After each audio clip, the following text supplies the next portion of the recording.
The Galactic Council had ruled the stars for 12,000 years. 17 different species sat together in the Grand Chamber, a massive hall built on a space station at the center of known space. They made laws. They controlled trade. They decided which planets could join their alliance and which would be left alone to die. For 12,000 years, no one had challenged them. No one had dared. When their sensors first detected radio signals from a small blue planet called Earth, the Council barely paid attention. The signals were weak and simple.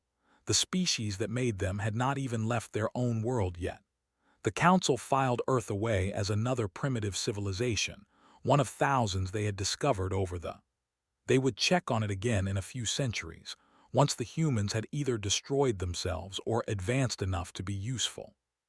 But humans advanced faster than anyone expected. By the year 2089, Earth had changed. The wars that had plagued humanity for centuries had ended. The nations of Earth had united under a single government, and humanity had built ships that could travel between stars. The Council decided it was time to make contact. The delegation that arrived in Earth's solar system expected gratitude. They expected the humans to fall on their knees and thank them for the opportunity to join galactic civilization. Every other species had reacted this way. Every other species had understood that the Council offered protection, technology, and access to the galaxy's trade networks. Refusing the Council was unthinkable. Admiral Park stood waiting as the Council delegation's ship landed on the platform built specifically for this moment. She was 63 years old, with silver hair cut short and eyes that gave nothing away. She had spent her entire military career preparing for first contact. She had studied every scenario. She had planned for every possibility, and she had reached a conclusion that few others on Earth shared. The Council was not offering friendship, they were offering chains. The delegation consisted of 5 representatives from 5 different species. The leader was a tall creature covered in blue scales, with 4 arms and a mouth full of sharp teeth. His name was High Arbiter, and he had greeted over 200 species into the Council during his long life. He looked at Admiral Park with what he considered a welcoming expression. "Greetings, primitive ones," said. His translator device turned his words into English. "The Galactic Council offers you the greatest gift any species can receive. We offer you membership in our alliance. You will pay tribute to us, follow our laws, and provide soldiers for our armies. In exchange, we will protect you from the dangers of the galaxy and share our technology with you." Admiral Park listened carefully. She noticed how said "primitive ones" instead of using their species name. She noticed how he spoke of tribute and soldiers before he spoke of protection and technology. She noticed how his 4 eyes looked at her the way a buyer looks at livestock. "Thank you for coming all this way," Admiral Park said. Her voice was calm and polite. "Earth appreciates the Council's interest in our world. However, we must decline your offer." His translator device beeped several times as if it could not understand what she had said. "Decline? I do not think you understand. No species declines membership in the Council. Earth does." The other delegates began talking among themselves in their own languages. Some sounded confused. Others sounded angry. One of them, a creature with wings that shimmered like oil on water, stepped forward.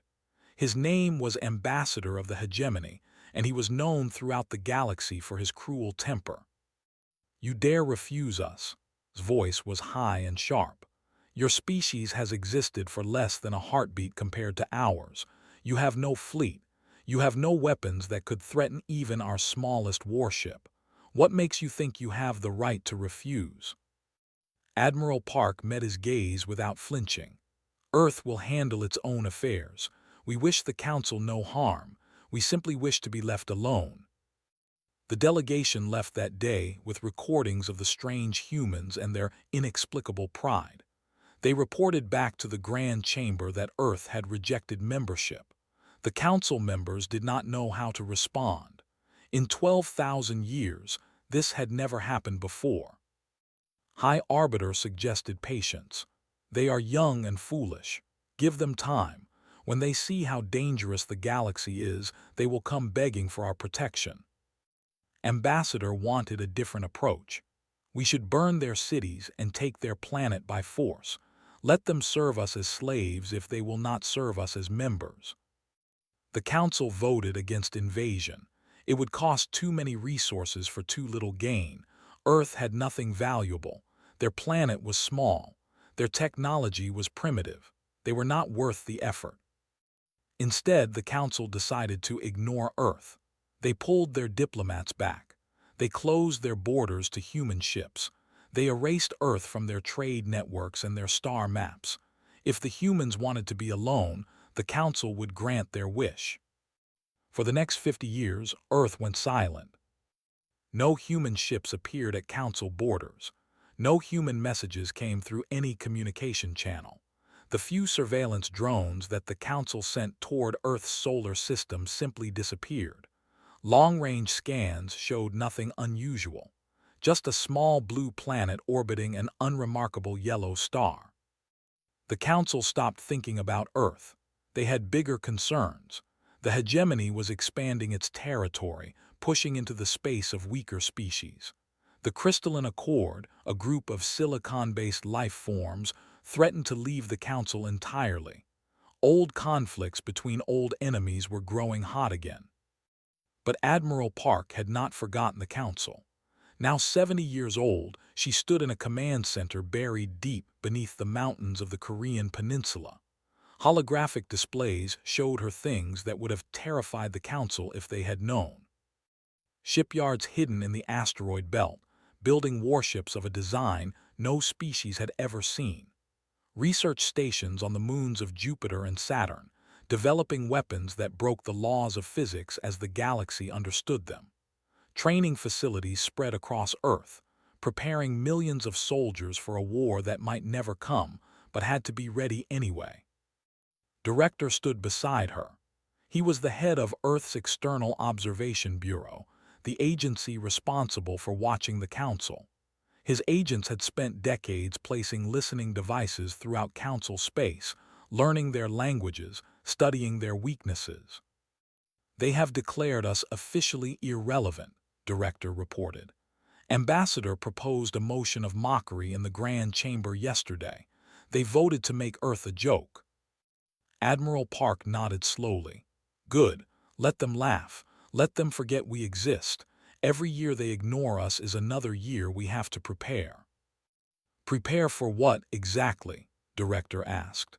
He had worked with Admiral Park for 20 years, but he still did not fully understand her plan. Admiral Park looked at the holographic display showing the positions of council species across the galaxy. 17 civilizations, thousands of warships, trillions of citizens.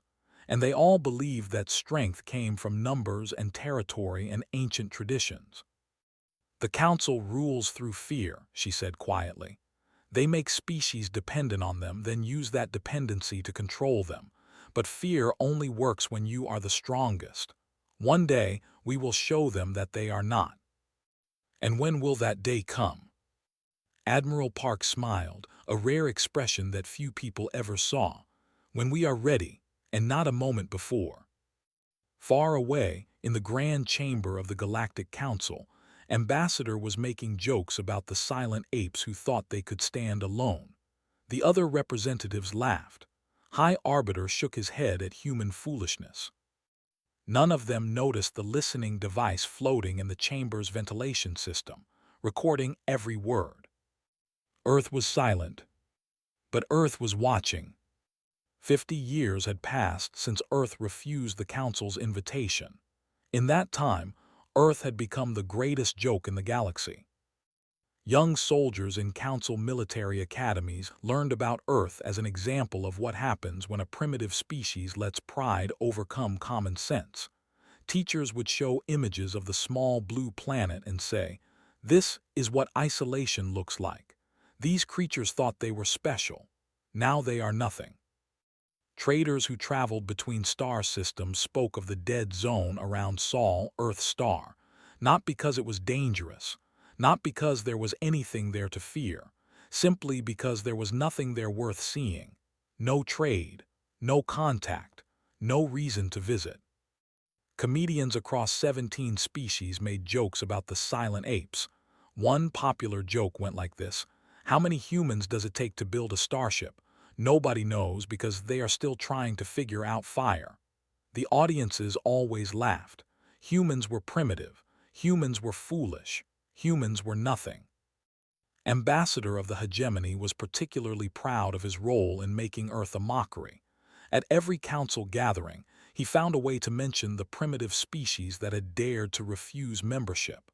"They hide in their little system like prey animals in a burrow," he would say. "In 1,000 years, they will beg us to remember their name." The other council members nodded in agreement. The hegemony was the most powerful military force in the galaxy. If said Earth was worthless, then Earth was worthless. But did not know that his every word was being recorded. Deep beneath the surface of Earth, in a facility that officially did not exist, Director reviewed the latest intelligence reports. He was now 52 years old, with gray appearing in his black hair and lines forming around his eyes. 20 years of running Earth's spy network had aged him faster than nature intended. His office walls were covered with screens showing information from across the galaxy. Conversations in the Grand Chamber, military movements along council borders, trade shipments that revealed which species had resources and which did not, economic data that showed who was growing stronger and who was growing weaker. He pressed a button on his desk, and a hologram appeared in the center of the room. It showed Admiral Park, now 90 years old but still sharp as a blade. Medical technology had extended her life, but she knew she did not have many years left. She needed to see her work completed. "Report," she said simply. "The Council's internal conflicts are getting worse," Director said. "The hegemony is pushing into territory. The Crystalline Accord has reduced their tribute payments by half. 3 minor species are secretly discussing leaving the Council entirely. And their military, unchanged for 600 years. They rely on numbers, not innovation. Their warships are large and powerful, but they use the same tactics their ancestors used. They have never faced an enemy that required them to adapt." Admiral Park nodded slowly. "What about our own preparations?" Director touched a control and the hologram changed. It now showed a map of Earth's solar system, but this was not the solar system that the Council's long-range scans revealed. This was the truth. Hidden in the asteroid belt between Mars and Jupiter, 3 massive shipyards worked day and night. They had been building warships for 40 years, not the crude vessels that Earth had used for early space exploration. These were something new, something that used technology the Council had declared impossible. "Shipyard 7 reports they will complete the final production phase in 3 years," Director said. "We will have 3,000 warships ready for deployment. Each one is approximately 4 times the size of a destroyer and carries weapons that can punch through their shields like paper." 3 years. Admiral Park closed her eyes for a moment. "I may not live to see it." "You will," Director said firmly. "You have to. This was your vision." Admiral Park opened her eyes and looked at her old friend. "This was never about me. This is about humanity. This is about making sure our children and their children never have to bow to anyone. Even if I die tomorrow, the plan continues. You know what to do." Director bowed his head. "I do." Meanwhile, the Council continued to believe they understood everything about the galaxy. They continued to believe that Earth was irrelevant. They continued to laugh at the silent apes. High Arbiter, now ancient even by his species' long standards, delivered a speech to commemorate the 100th anniversary of Earth's rejection of Council membership. The Grand Chamber was filled with representatives from all 17 species, their translators turning words into their own languages. 100 years ago, said, a primitive species made the greatest mistake in their short history. They refused the Council's wisdom. They rejected our protection. They chose isolation over civilization." He paused for effect, his four eyes scanning the chamber. "And what has become of them? Nothing. They have achieved nothing. They have built nothing. They sit on their little planet, alone and afraid, while the galaxy moves forward without them. Let this be a lesson to all species who think they can survive without the Council. Earth is nothing. Earth will always be nothing." The chamber erupted in applause. Ambassadors' wings vibrated with satisfaction. Representatives from species that had been conquered and absorbed into the Council nodded their agreement, grateful that they had not made Earth's mistake. None of them noticed the tiny device floating in the air above their heads, transmitting every word to a facility on the other side of the galaxy. Director watched the speech in real time. When finished, turned off the display and sat in silence for a long moment. Then he stood and walked to a window that looked out over an underground hangar. Below him, dozens of engineers and soldiers moved between rows of equipment, training simulators that prepared pilots for combat against Council warships, weapons systems being tested and refined, communication devices that could send messages faster than light, using technology the Council believed was impossible. Earth had spent 100 years preparing for this, 100 years of silence, 100 years of patience, 100 years of watching, learning, and building. The Council thought they knew everything. They thought they understood power. They thought numbers and territory and ancient traditions made them invincible. They were wrong. In the shipyards hidden among the asteroids, workers put the finishing touches on the vessel in Earth's fleet. It was called the Horizon's Edge, and it was designed for deep space reconnaissance. Smaller than the massive warships being built alongside it, but faster and harder to detect. Captain Han walked through the ship's corridors, checking every system personally.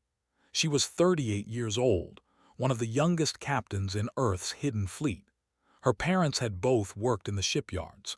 Her grandparents had been among the first generation to hear Admiral Park's vision and dedicate their lives to making it real. She had grown up knowing that Earth's survival depended on what they were building. She had trained her entire life for a mission that might never come, but she was ready. "Captain," her first officer said, "we have received our deployment orders. We are being sent beyond the solar system for the first time. Long-range observation only. No contact with Council species under any circumstances." Captain Han nodded. "Understood, prepare the crew. We launch in 6 hours." As she walked to the bridge, she passed a window that looked out into space. Somewhere out there, 17 species were laughing at humanity. They were calling Earth nothing. They were certain that they would never have to think about the silent apes again. Captain Han smiled. They had no idea what was coming. The hegemony wanted to send a message. For decades, the people had been growing bolder. They questioned authority in council meetings. They refused to pay the increased tribute that Ambassador demanded. They spoke openly about seeking new allies outside the council. They decided to remind the galaxy what happened to those who challenged them. The colony world of 4 was home to 4 billion people. Farmers, teachers, families, children. They had built their civilization over 300 years, turning a barren rock into a living, breathing world. Gardens covered the surface. Cities rose toward the sky. It was considered one of the most beautiful planets in Council space. The fleet arrived without warning. 20 warships surrounded the planet. They gave no demands. They offered no surrender terms. They simply opened fire. The attack lasted less than an hour. When it was over, 4 was nothing but burning rock and ash. 4 billion people were dead. The fleet turned and flew away, leaving behind only destruction. Ambassador addressed the Grand Chamber the next day. "Let this be a lesson," he said, his wings spreading wide. "The thought they could defy us. They thought they could question our authority. Now they understand the truth. There is no defying the hegemony. There is no defying the council." High Arbiter watched in silence. He was old enough to remember when the Council had stood for something more than fear and control. But those days were long gone. They were the strongest military power in the Alliance. If spoke against them, his own people would suffer next. So he said nothing. Across the galaxy, the surviving fled in whatever ships they could find. Cargo vessels, passenger transports, old military ships that should have been scrapped centuries ago. 900 vessels carrying 2 million survivors, desperate to find somewhere safe. But there was nowhere safe.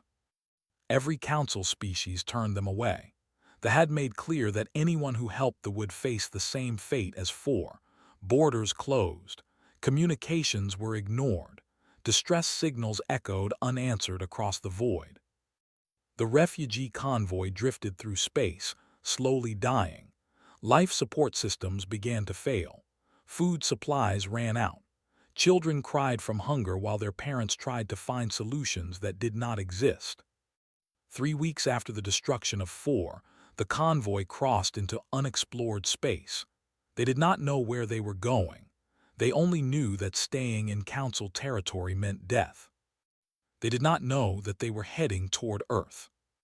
Captain Hand stood on the bridge of the S Horizon's edge, studying the sensor readings with growing concern. Her ship had been operating beyond Sol's borders for 6 months, observing Council activity from a safe distance. Her orders were clear: watch and report. Do not engage. Do not reveal Earth's presence. But the readings she was seeing now changed everything. 900 ships, her first officer reported. Life signs are weak across the fleet. They are running out of everything: power, food, water, air. If they do not get help soon, they will all die. Captain Hand zoomed in on the convoy. The ships were damaged and old.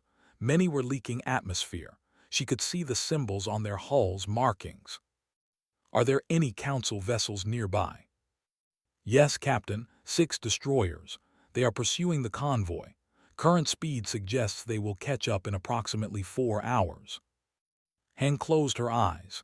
She knew what would happen when they caught the refugees. The same thing that had happened to 4. They did not take prisoners. They did not show mercy. They would destroy every ship and kill every survivor just to prove that no one escaped their vengeance. Her orders said do not engage. Her orders said do not reveal Earth's presence. Her orders said observe and report. But her conscience said something else entirely. She opened a secure channel to Earth Command. Within seconds, she was speaking directly to Admiral Park. The old woman's face appeared on the screen, her eyes sharp despite her age. Report, Captain. Han explained the situation quickly.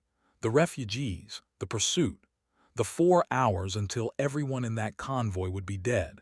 When she finished, there was a long silence. What are you asking me, Captain? Admiral Park finally said. I am asking for permission to intervene. If you engage you will reveal our existence.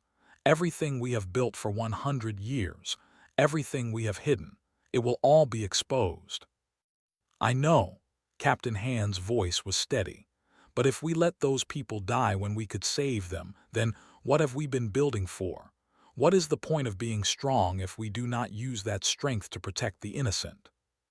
Another long silence. On the sensor display, the destroyers grew closer to the refugee convoy. Admiral Park spoke slowly. When I created this plan, I always wondered what would force us to reveal ourselves.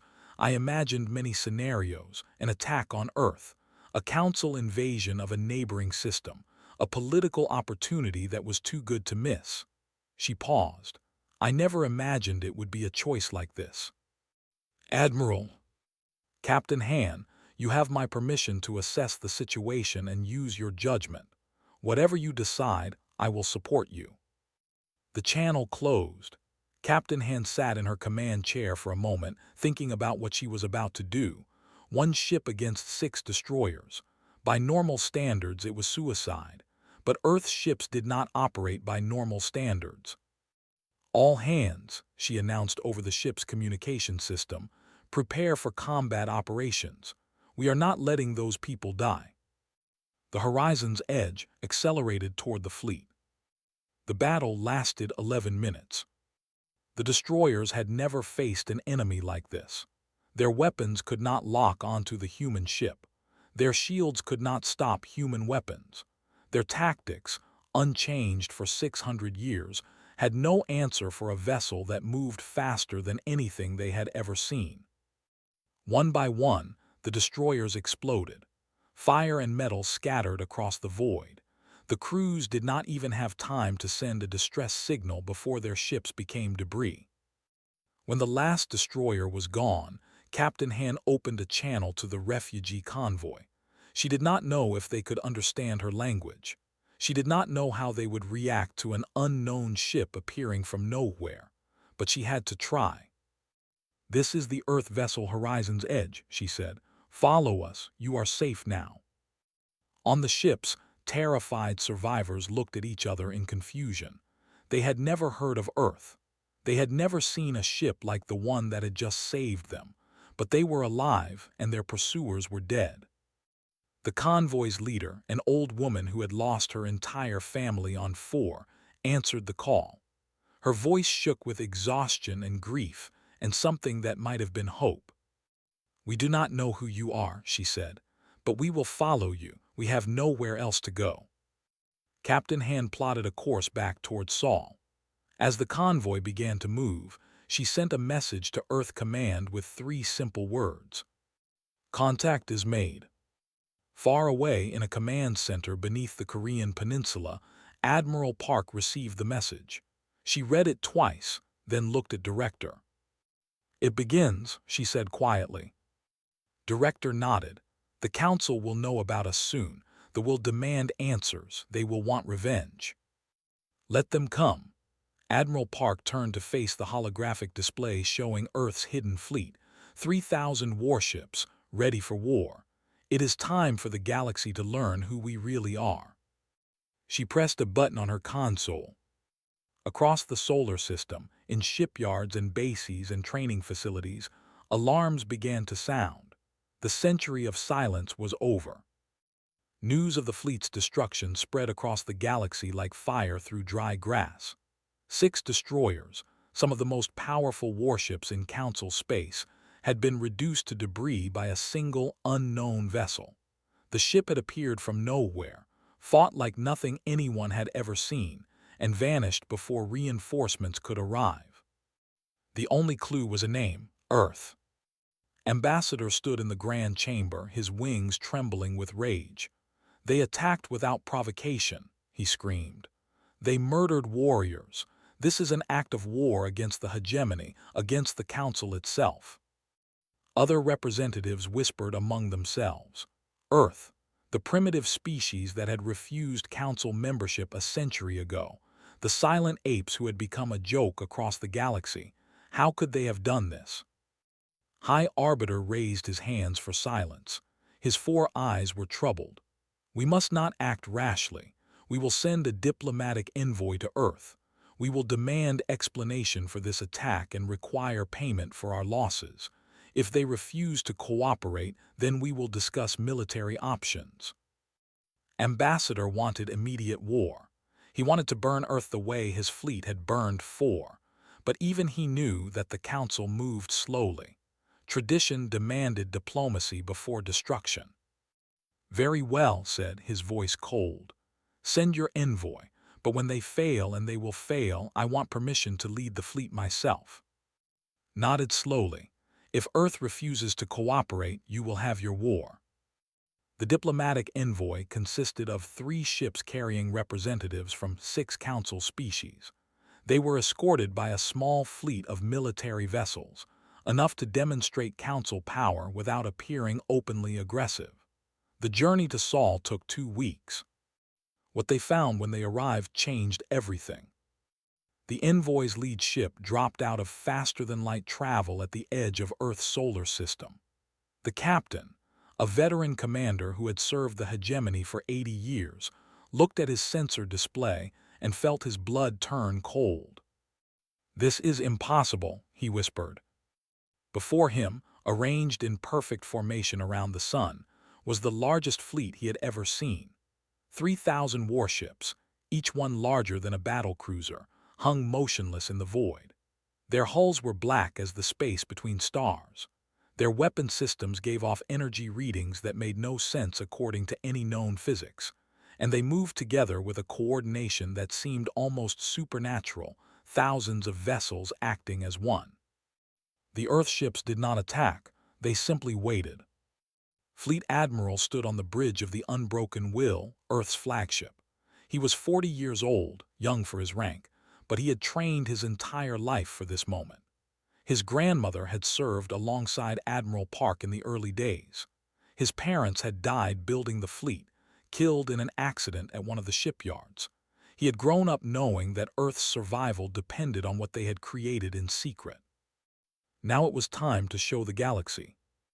Unidentified vessels, he broadcast on all frequencies, you have entered sovereign Earth space.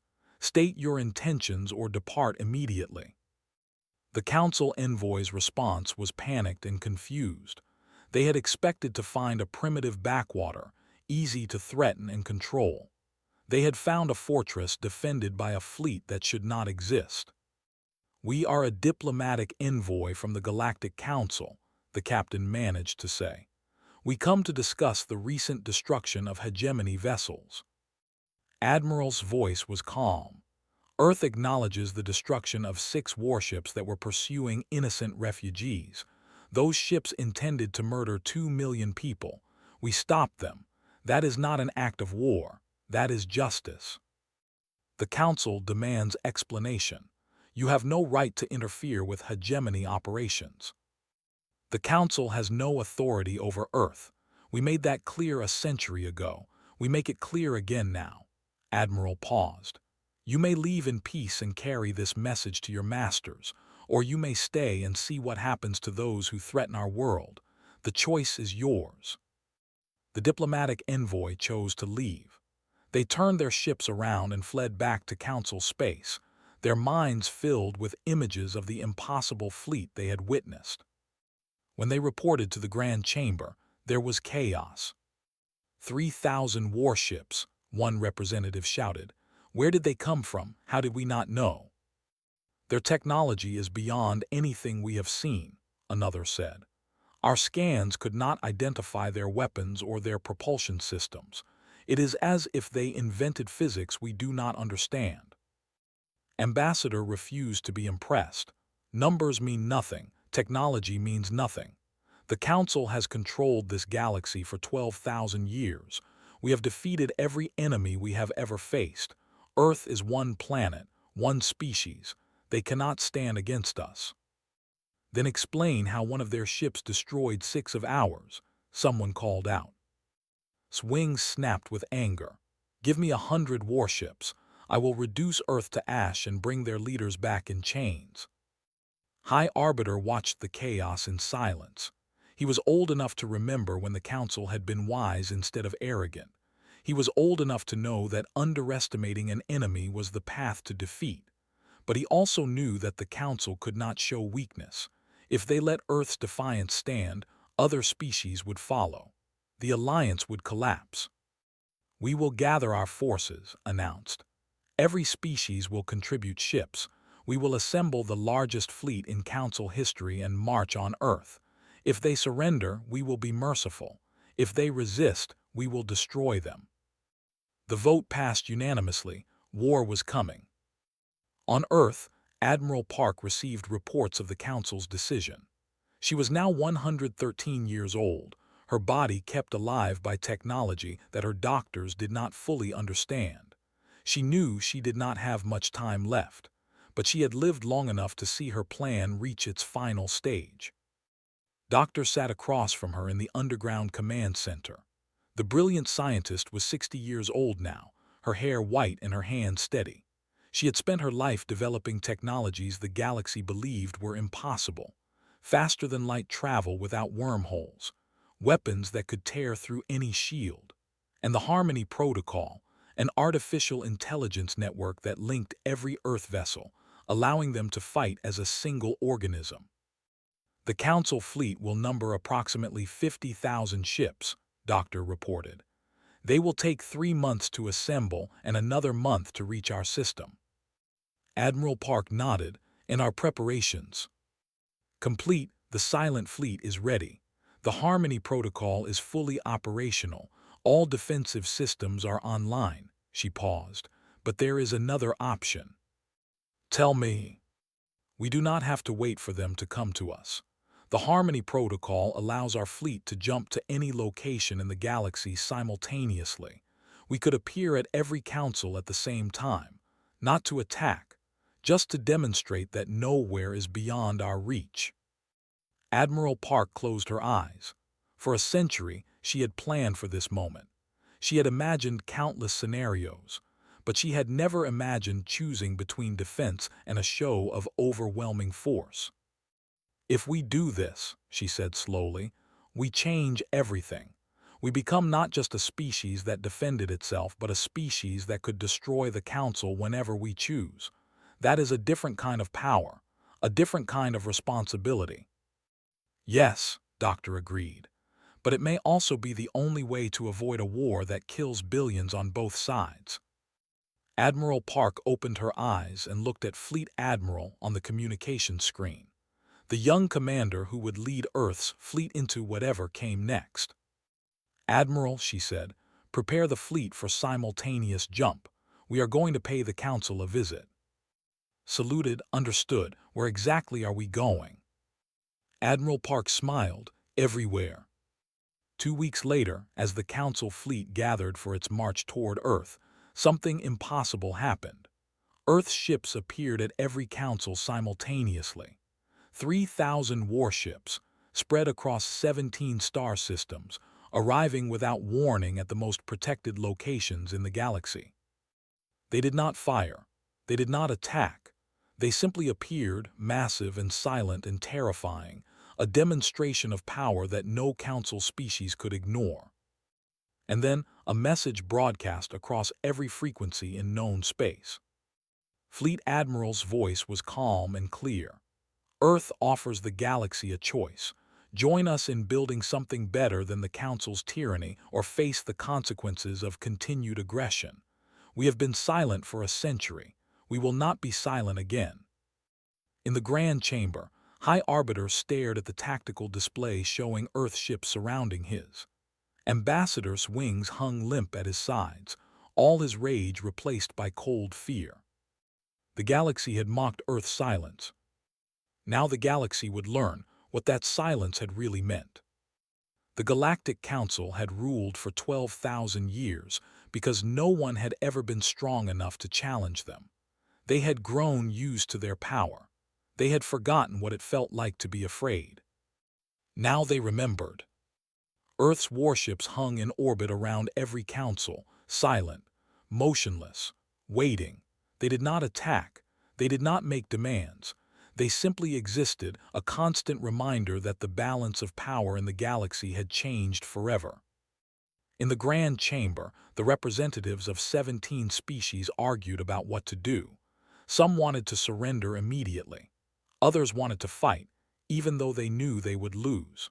Most simply sat in stunned silence, unable to accept that their entire worldview had collapsed in a single day.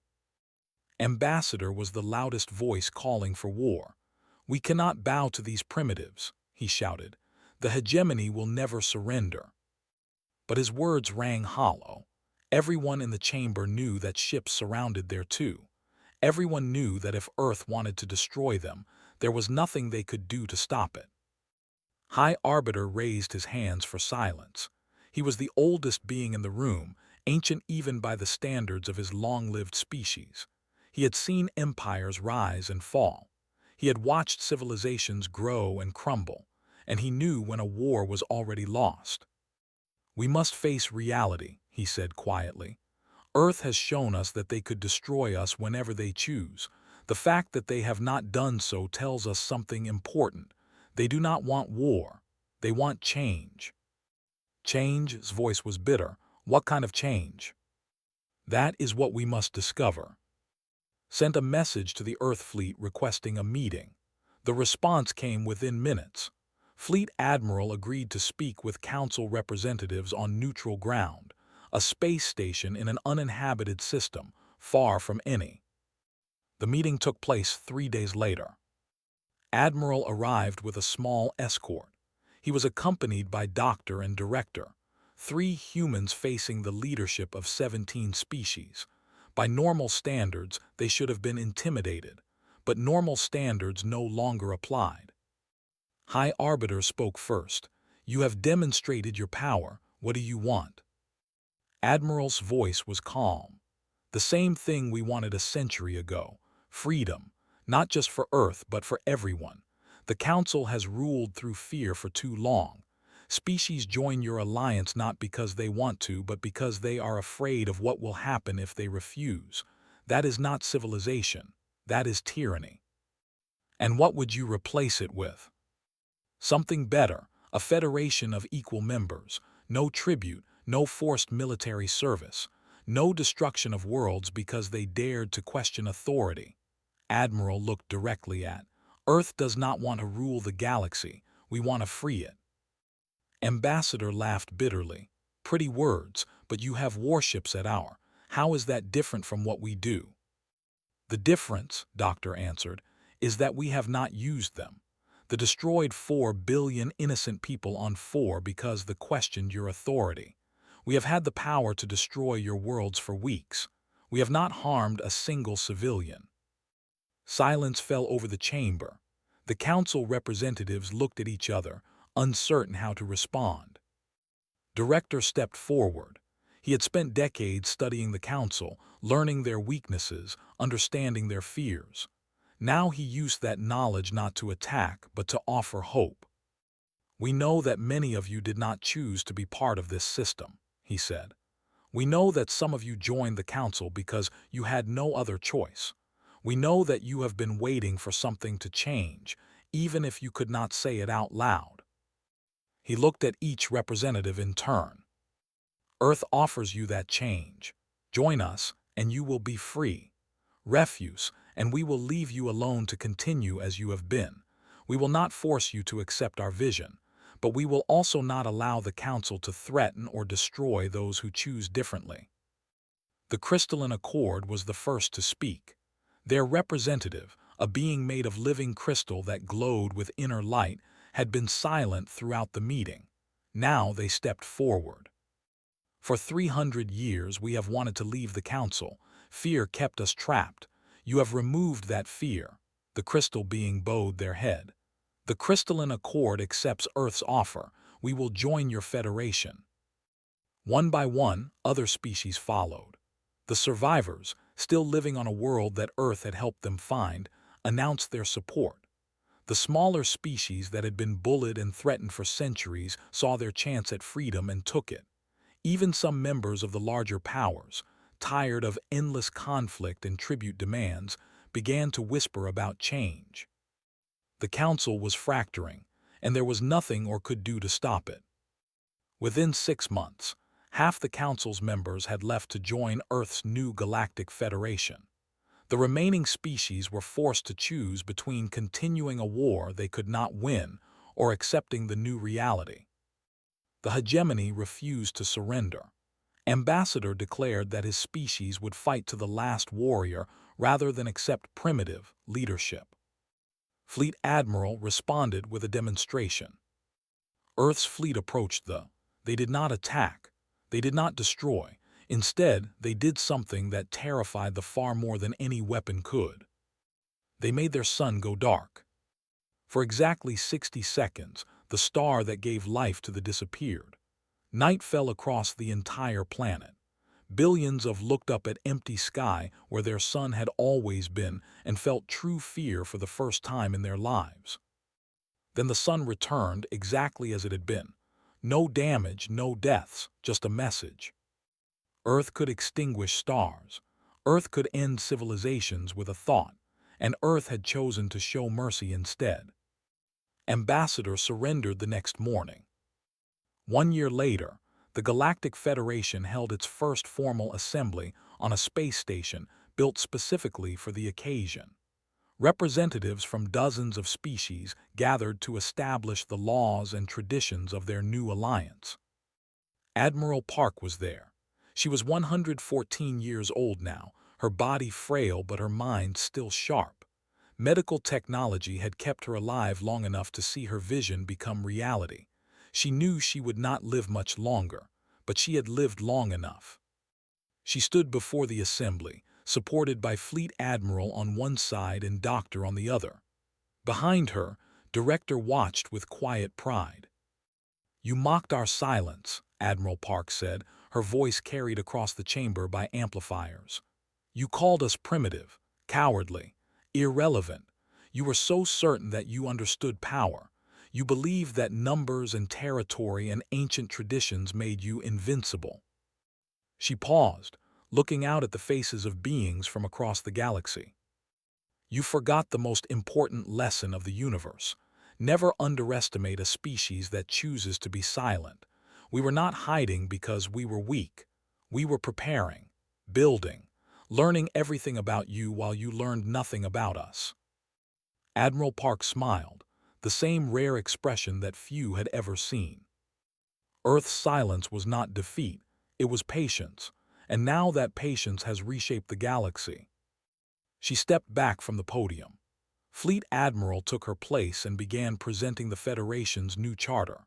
It was built on principles that Earth had developed during its century of isolation: equality among species, protection of the innocent, and the understanding that true strength was not in conquest, but in knowing when to act and when to wait.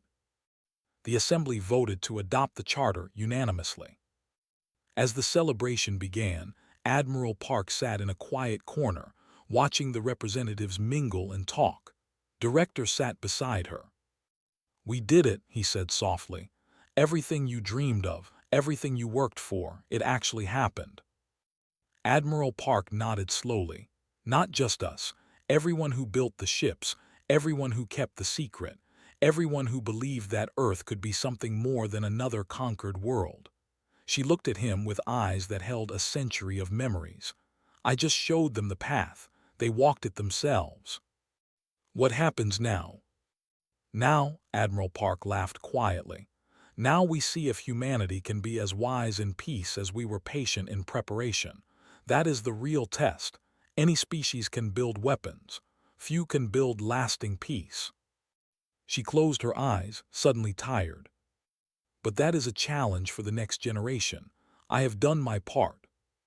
3 months later, Admiral Park died peacefully in her sleep. She was buried on Earth, in a garden overlooking the ocean, with representatives from every Federation species attending her funeral. The survivors she had helped save came with flowers from their new. The crystalline accord sent a delegation that stood shimmering in the sunlight. Even former enemies came to pay their respects to the woman who had changed the galaxy. Fleet Admiral gave the eulogy. He spoke of patience. He spoke of vision. He spoke of a woman who had seen what humanity could become and spent her entire life making it happen. "The galaxy mocked Earth's silence," he said, his voice carrying across the crowd. Admiral Park answered with a fleet, "But her true legacy is not our ships or our weapons. Her true legacy is the peace we now have a chance to build. She gave us that chance. Now it is up to us to be worthy of it." He looked up at the sky, where somewhere among the stars, a new federation was taking its first steps. Earth was silent for a century. Admiral Park made sure that when we finally spoke, the entire galaxy would listen. He saluted. "Rest well, Admiral, you have earned it." The funeral ended. The representatives returned to their life continued. But across the galaxy, in places where fear had once ruled, beings of every species told stories about the silent planet that had waited patiently while empires mocked them. They told stories about the human woman who had dreamed of freedom. They told stories about the fleet that had appeared without warning and changed everything. And when their children asked what they should learn from these stories, the parents always gave the same answer: never underestimate the silent ones. They are not hiding because they are weak. They are waiting for the right moment. And when that moment comes, they will reshape the stars.